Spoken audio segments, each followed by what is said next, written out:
ಥರದ ಸೊಪ್ಪುಗಳು ಹಾಗೆ ಮಾವಿನಕಾಯಿ ಯೂಸ್ ಮಾಡಿಕೊಂಡು ಮಸ್ಸೊಪ್ಪು ಹೇಗೆ ಮಾಡೋದು ಅಂತ ನೋಡ್ಕೊಂಬನ್ನ. 2 ಗ್ಲಾಸ್ ತೊಗರಿಬೇಳೆ ಹಾಗೆ 1 ಗ್ಲಾಸು ಹೆಸರುಬೇಳೆ ಯೂಸ್ ಮಾಡ್ಕೊಂಡಿದ್ದೀನಿ. ಒಂದು ಅರ್ಧ ಮಾವಿನಕಾಯಿ, 2 ಬದನೆಕಾಯಿ, ಹಸಿಮೆಣಸಿನ್ಕಾಯಿ, ಟೊಮೊಟೊ ಹಾಗೆ ಈರುಳ್ಳಿ, 1 ಗಡ್ಡೆಯಷ್ಟು ಬೆಳ್ಳುಳ್ಳಿ. ನೋಡಿ, ಇದು ಕುಂಬಳದ ಚಿಗುರು, ಇದು ಮೆಣಸಿನ ಚಿಗುರು, ಜೊತೆಗೆ ನುಗ್ಗೆ ಸೊಪ್ಪು, ಎಳೆ ಸೊಪ್ಪು. ಇಲ್ಲಿ ಕಾಶಿ ಸೊಪ್ಪು ತೋರಿಸ್ತಾ ಇನ್ನು ಕಾಶಿ ಸೊಪ್ಪು ಅಂದರೆ ಹೇಗಿರುತ್ತೆ ಅಂತ ಕೇಳಿದ್ದೀರಾ. ನೋಡಿ, ಇದೇ ಕಾಶಿ ಸೊಪ್ಪು.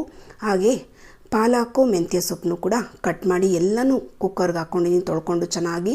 ಈಗ 1 ಸ್ಪೂನು ಖಾಲಿ ಧನಿಯಾ powder, 2 spoon sambar powder, 1/4 spoon ಅರಿಶಿಣ, ರುಚಿಗೆ ತಕ್ಕಷ್ಟು ಉಪ್ಪು. ಉಪ್ಪು ಹಾಕಿದ್ರೆ ಬೇಳೆ ಬೇಯಲ್ಲ ಅಂತಿದ್ದೀರಾ, ನಮ್ಮ ಬೇಳೆ ಚೆನ್ನಾಗಿ ಬೇಯುತ್ತೆ, ಆದ್ದರಿಂದ ನನಗೇನು ಪ್ರಾಬ್ಲಮ್ ಆಗಿಲ್ಲ.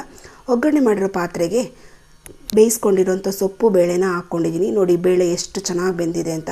3 ಸ್ಪೂನು ಕಾಯಿ ತುರಿ ಹಾಕ್ಕೊಂಡು ಚೆನ್ನಾಗಿ ಮಸ್ಕೊಂಡು ಇದನ್ನು ಒಂದು ಕುದಿ ಬರೋವರೆಗೂ ಚೆನ್ನಾಗಿ ಕುದಿಸ್ಕೊಂಡ್ರೆ ಸಾಂಬಾರು ರೆಡಿ ಆಯಿತು. ಇದು ಮುದ್ದೆ ಜೊತೆ ತುಂಬ ಚೆನ್ನಾಗಿರುತ್ತೆ. ದಯವಿಟ್ಟು ಚಾನಲ್ನ ಸಬ್ಸ್ಕ್ರೈಬ್ ಮಾಡ್ಕೊಳ್ಳಿ.